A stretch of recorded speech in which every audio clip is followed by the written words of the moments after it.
This is Hillary Goldstein, Editor-in-Chief of the IGN Xbox team, here with a review of Marathon.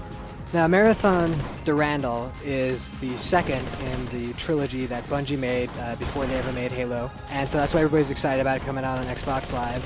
It doesn't actually have anything to do with Halo. It's set in a completely different universe, but there are some little familiar touches that people who've played Halo might recognize, but they're not really connected in any way. So don't start playing this game thinking that you're going to be getting a Halo experience. It's unique in itself. The first time you see Marathon, you're going to be thinking, hey, this looks just like Doom.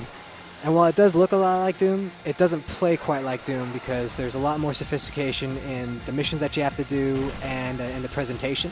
So in Doom, the whole point was you just run around this big open area shooting people and trying to get to the exit.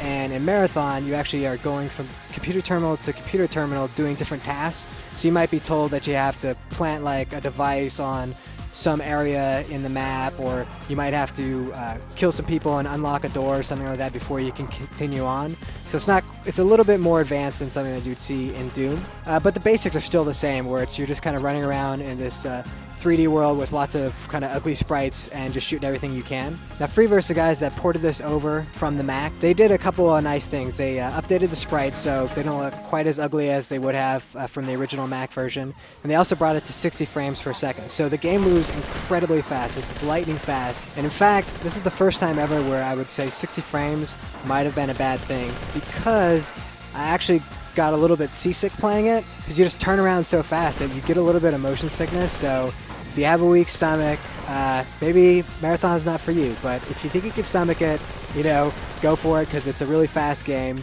and it's got a very deep single player. In fact, because you have to kind of run around and find your way around, I would say the single player might take you longer to beat than Halo 2 single player did. And this is a $10 Xbox Live game, so that's a pretty good deal. But on top of the single player, you've got online co-op, and you can actually have 4 people on split screen on one box play online together.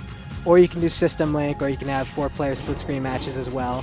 And Marathon is actually kind of the origin of a lot of the fun gameplay stuff, multiplayer stuff that you see in Halo 3. So a lot of the familiar stuff like King of the Hill and such, they actually started in Marathon. So this game has about 6 or 7 multiplayer games, and most of them are reminiscent of stuff that you would see in Halo or Halo 2. So if you love those multiplayer games, you'll actually probably get a pretty good kick out of Marathon. Now, one of the things that Marathon has in common with Halo is that it's got this sort of AI personality following you around, but instead of a hot chick like Cortana, it's this thing called Durandal, which you never really see at first.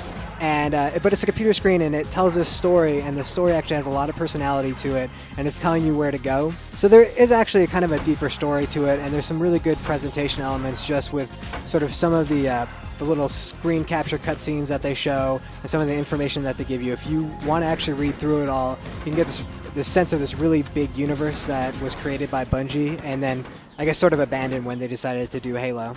Marathon shows its age a little bit, but it's still fun to play. And considering that there aren't a lot of big games out yet, for $10 this is a pretty good pickup, especially if you have any intention of checking out the multiplayer. While it's not a perfect game, and it's not kind of a fresh experience, it still is enjoyable, and it's kind of nice to see where Bungie was beforehand. Plus, you can dual-wield shotguns, which is better than what you can do in Halo.